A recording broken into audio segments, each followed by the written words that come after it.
और कई लोग तो ऐसे हैं उनका आज तक हनुमान चालीसा पढ़ना नहीं है, आज तक कोई चालीसा, चाहे गायत्री चालीसा हो, लक्ष्मी चालीसा हो, शिव चालीसा हो, पढ़ना ही नहीं आती, बस बैठ गए भगवान के सामने और पढ़ लिया आसन लगा के। नहीं नहीं नहीं, चालीसा पढ़ने का भी एक नियम है। अगर कोई लक्ष्य लेकर पढ़ रहे हो तो उसका एक नियम है। पूरी जिंदगी पढ़ते रहोगे तो भगवान की प्राप्ति नहीं है, पर लक्ष्य लेकर अगर पढ़ा है आसन से, जिस भगवान की चालीसा पढ़ रहे हो उसकी मूर्ति या उसका फोटो आपके सामने होना चाहिए। एक घी का दिया, अगर हनुमान चालीसा पढ़ रहे हो तो या तो घी का दिया जलाओ, वो भी गाय के घी का हो, भैंस के घी का मत जलाना। हनुमान जी कभी प्रकट नहीं होंगे भैंस के घी से। घी का दिया लगाइए अगर चालीसा का पाठ कर रहे हो हनुमान जी का। और बहुत ज्यादा संकट है, बहुत ज्यादा परेशानी है तो हनुमान चालीसा का पाठ करो तो तिल्ली के तेल का दिया लगाओ, काली तिल के तेल का दिया, तिल का तेल का दिया हनुमान जी के सामने आसन बिछाकर। बहुत तकलीफ है तो 3 पाठ प्रतिदिन करो और एक आसन से जितने समय 9 बजे अगर आप बैठते हो पाठ करने तो 9 बजे ही बैठना है। 11 दिन तक प्रतिदिन 3 पाठ रोज करो। एक पानी का लोटा, कलश, तांबे का जल अर्थात तांबे का लोटा हो, स्टील का लोटा हो, तुम्हारे पास जो कलश हो उसमें जल भरकर, एक सिक्का उसमें पटक कर, एक लौंग पटक कर प्लेट से ढक कर रख दो और प्रतिदिन बस टाइम पर बैठकर पाठ करो। 11 दिन पूर्ण होंगे, जिस कामना से आपने पाठ करा है बस वो सिक्का, वो लौंग कलश में से निकाल लो, जल का आचमन करो और जिस काम के लिए करा है वो जल उस प्रयोग में ले लो। उस प्रयोग, किसी से बात करने जाना है तो वो जल पी कर जाइए, कोई से हाथ मिलाना है तो वो सिक्का, वो लौंग अपने हाथ में रखिए, अपने साथ रखिए। कई लोग कहते हैं हम तो बहुत दिनों से हनुमान चालीसा पढ़ रहे हैं, हम बहुत समय से राम रक्षा स्तोत्र का पाठ कर रहे हैं, हम बहुत समय से ये कर, अरे तो उसको नियम से तो करो। हनुमान चालीसा का प्रागट्य केवल एक दिल से की गई स्तुति। हनुमान जी महाराज की स्तुति, राम जी महाराज की स्तुति तुलसीदास जी ने केवल दिल से करी थी, केवल मन से। और ये नहीं कहते कि हनुमान चालीसा पढ़ोगे तभी भगवान, नहीं नहीं, आप दिल से अगर भगवान को पुकार लीजिए, आप दिल से पुकारो उसको, वो आएगा। नियम है महाराज, बहुत ध्यान दीजिएगा। पंचमुखी हनुमान का एक स्मरण, पंचमुखी हनुमान का एक भाव। महाराज जैसे बहुत ज्यादा तकलीफ अगर व्यक्ति को हो गई है, बहुत कष्टमय जीवन चल रहा है, हार गए हर जगह से और तकलीफमय जीवन चल रहा है, तो पंचमुखी हनुमान का एक शिव महापुराण का और स्कंद पुराण का एक बड़ा सुंदर मंत्र है। उस मंत्र को आप सब एक बार हमारे साथ में बोलें। ओम नमो हनुमते रुद्र अवताराय सर्व शत्रु संहारणाय सर्व रोग हराय सर्व वशीकरणाय रामदूताय स्वाहा। बस इस मंत्र को हाथ में काली तिल लेकर, एक जौ लेकर और गूगल लेकर, थोड़ा सा उसमें गाय का घी डालकर, कंडे को या अग्नि को जलाकर इस मंत्र का 11 बार 21 बार जाप कर कर अपनी कामना कर कर छोड़ दीजिए।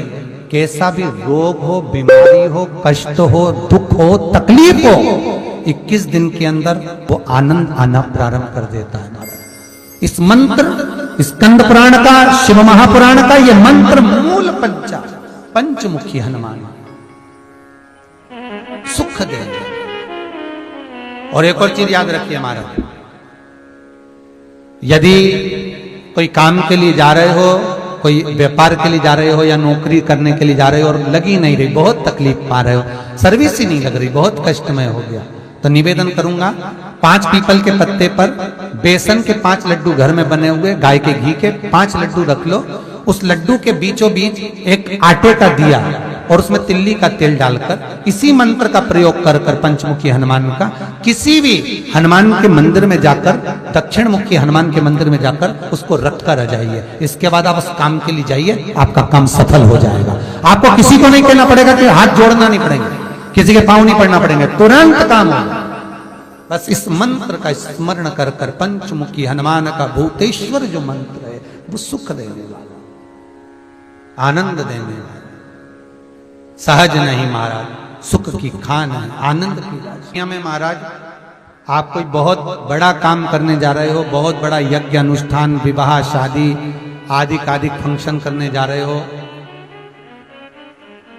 4 दिन 8 दिन के लिए आप घर से बाहर जा रहे हो और आपको लगता है कि घर में ताला कैसे लगाएं, तो निवेदन है एक तांबे के कलश में जल भर लीजिए और जल भरकर उसमें थोड़ी सी काली तिल डाल दीजिए, भूतेश्वर शिव का नाम लेकर। कौन से शिव का? भूतेश्वर, शमशानवासी भूतेश्वर शिव का नाम लेकर काली तिल डाल दीजिए, कलश को प्लेट से ढक दीजिए, घर के किसी भी भाग में उसको रख दीजिए। उसके बाद आप चले जाओ। किसी की सामर्थ्यता नहीं है कि उस घर में कोई पांव रखे, किसी की सामर्थ्यता नहीं है। और अगर कोई भूले से पांव भी रख दिया तो 22 दिन या 21 दिन के अंदर उसको, जैसे लोगों को हवा आती है बस उसको चक्कर आना चालू हो, बाल खोल खोल के घुमा मिलेगा। शास्त्र प्रमाण करता है हमारा भूतेश्वर शिव। ये कलश जो होता है ना, जल का जो पात्र होता है, ये साधारण नहीं होता, सहज नहीं होता महाराज। जैसे आज आपने मेरी लाज रखी, रक्षा करी और किसी को आने नहीं दिया, विनती स्वीकार करना। आपका जल पात्र भूतेश्वर के नाम से काली तिल से जहां रखा जाए उस ग्रह में कोई प्रवेश ना कर पाए। शिव जी ने वचन दे दिया, मेरी चंडियां 64 योगनियां, डाकनी, पिशाचनी, चुड़ैल और भूत इस कलश के विराजमान होते ही सर्वस्व फैल जाते हैं, फिर अंदर कोई नहीं आ सकता, भीतर प्रवेश नहीं हो सकता। लगे तो उन्होंने हनुमान जी से कहा कि तुम क्या चाहते हो? हनुमान जी बोले मेरे को जाना है, क्योंकि जहां राम वहां हनुमान। हनुमान जी जब कहने लगे कि मेरे को जाना है, तो राम जी महाराज बोले नहीं नहीं हनुमान, तुझे सबसे ज्यादा प्रिय क्या है? तो कह राम। तो हनुमान तू कह रहा है सबसे ज्यादा प्रिय है राम प्रिय है, तो एक बार जिस समय देवऋषि नारद का अपमान हुआ, विश्वामित्र बाबा का अपमान हुआ, उस समय पर एक राजा ने जब अपमान करा तो तूने उसको राम नाम लिखकर एक जगह पर बिठा दिया और कहा कि तू राम नाम जपते रहे। उसने राम नाम जपा। तब हनुमान याद कर, मेरे सम्मुख में तू खड़ा था और युद्ध होने वाला था, तो तूने क्या कहा था? प्रभु आप इसको मार नहीं सकते क्योंकि ये आपका नाम ले रहा है, राम से बड़ा होता है राम का नाम, आप इसे मार नहीं सकते। तब आपने ये संवाद कहा था, हनुमान बता तेरी प्रियता क्या है? हनुमान जी कहते हैं प्रभु आपने मुझे जगा दिया, क्योंकि मुझे श्राप ये मिला था कि तू जागेगा किसी की जगाने पर, आपने मुझे जगा दिया। इसलिए है नाथ, अब मैं जाना नहीं चाहता, सत्संग करना चाहता।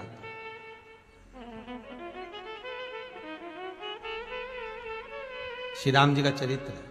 अब मैं सत्संग करूंगा, भजन करूंगा, नाम जाप करूंगा। पर राम जी जानते हैं हनुमान से, कहा हनुमान मेरा जाने का समय आ गया, मुझे तो जाना पड़ेगा ना। सीता पृथ्वी में चली गई, मुझे भी जाना है। मैं सरयू के जल में अपने प्राणों को त्यागूंगा, मानव का शरीर है, इसको त्यागना तो पड़ेगा ना हनुमान। हनुमान जी बोले तो त्याग दो, त्यागने में क्या दिक्कत है, त्यागो आप तो। पर दिक्कत एक बहुत बड़ी है। तो राम जी ने जैसी कहा दिक्कत बहुत बड़ी है, तो हनुमान जी पूछे ऐसी कौन सी दिक्कत है? हनुमान जी के शब्द सुने तो राम जी बोले, जब जिस समय पर तुम सूर्य को निगल गए थे, इंद्र को क्रोध आया था और इंद्र ने तुम पर वज्र का जब प्रहार करा था, जब वज्र का प्रहार इंद्र ने करा तब तुम्हारा नाम हनुमान हुआ। तब सारे देवी देवताओं ने तुम्हें वर प्रदान करा, उस जगह पर यमराज भी खड़ा था। तो यमराज ने तुम्हें वर दिया था कि जहां हनुमान होगा वहां यमराज नहीं होगा। अब दिक्कत यह है कि मुझे प्राण त्यागना है और तू मुझे 1 मिनट के लिए नहीं छोड़े, तो यमराज आएगा कैसे? दिक्कत वहां अड़ी पड़ी है।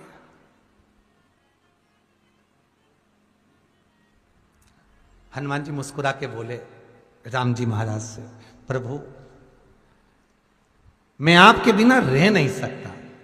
तो राम जी बोले, मैं भी जानता हूं कि तू मेरे बिना नहीं रह सकता, पर एक काम तो कर सकता है ना। क्या? मैं अगर कोई काम बताऊंगा तो तू करेगा कि नहीं करेगा? हनुमान जी बोले, आपका काम और मैं ना करूं,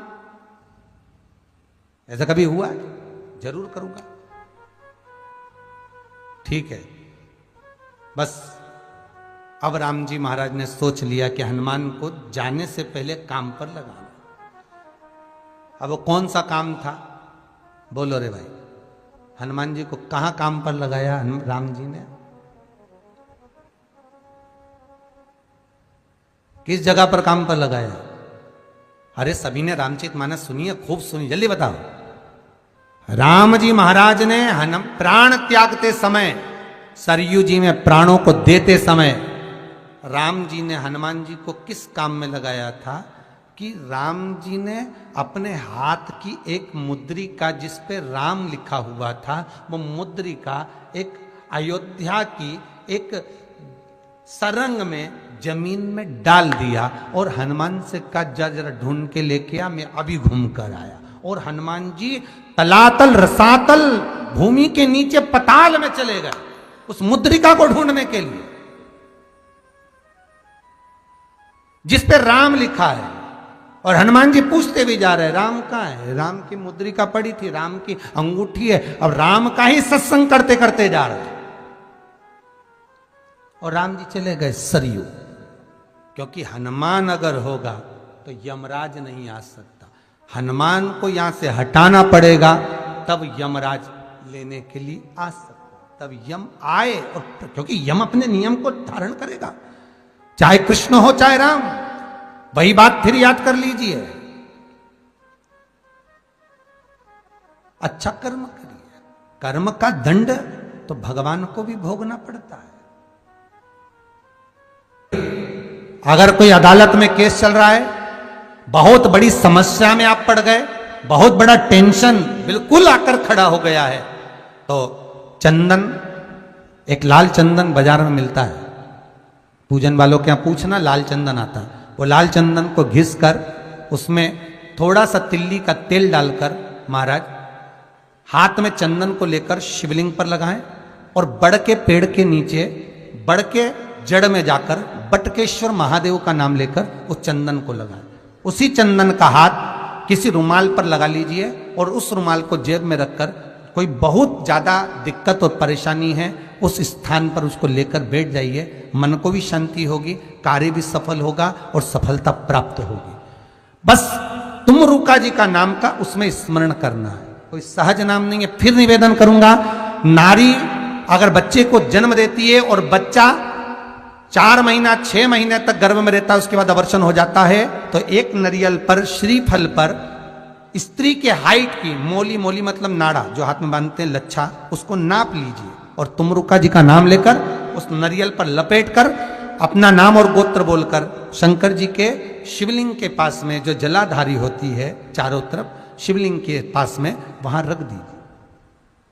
शिव के शिवलिंग का स्पर्श करिए, एक बेलपत्र उठाकर मंदिर की चौखट पर खा लो, तुमरुका जी का नाम लेकर। महाराज होने वाला जो बच्चा है वो पूर्ण होगा, बीच में अवर्षण नहीं होगा, बच्चा समाप्त नहीं होगा महाराज, और स्वस्थ उत्पन्न हो। ये तुमरुका जी का नाम जीवन में सुख की अनुभूति कराने वाला है, आनंद की अनुभूति कराने, सहज नहीं है। शंकर का अनुमोदन, शिव का स्मरण, स्वयं शंकर और पार्वती भगवान आनंद के साथ में चलते। और कई ऐसी हैं जिन्होंने बांधी और तो नहीं हुई है, तो उसके लिए भी ध्यान रखिएगा। 18 साल हो जाएं, कई माताएं कहती है गुरुजी हमने सफेद आंकड़े की जड़ बांधी और मान लो संतान हुई, और कई ऐसी हैं जिन्होंने बांधी और तो नहीं हुई है, तो उसके लिए भी ध्यान रखिएगा। 18 साल हो जाएं, 17 साल हो जाएं, 10 साल हो जाएं, 12 साल हो जाएं और घर में बच्चा नहीं है, संतान नहीं है, तो प्रयास करना सफेद आंकड़े की जड़ को लेना, तुमरुका जी का नाम लेकर 21 बार शिवलिंग पे से घुमाना, रजस्वला धर्म के 7वें दिन कमर पर बांध लेना और उसी दिन से एक पीपल का पत्ता मंगवाना, शंकर भगवान पर चढ़वाना और पीपल के पत्ते को गौ माता के दूध में उसको उकलवाना। ठीक है, उकलवाकर ठंडा करवाकर पत्ते को बाहर ठंडा करने में डाल देना। दूध जब ठंडा हो जाए हथेली पर उस गिलास को रखना और भगवान शिव का तुमरुका जी का नाम लेकर उसको पीना चालू कर देना। लगभग 8 दिन 15 दिन उस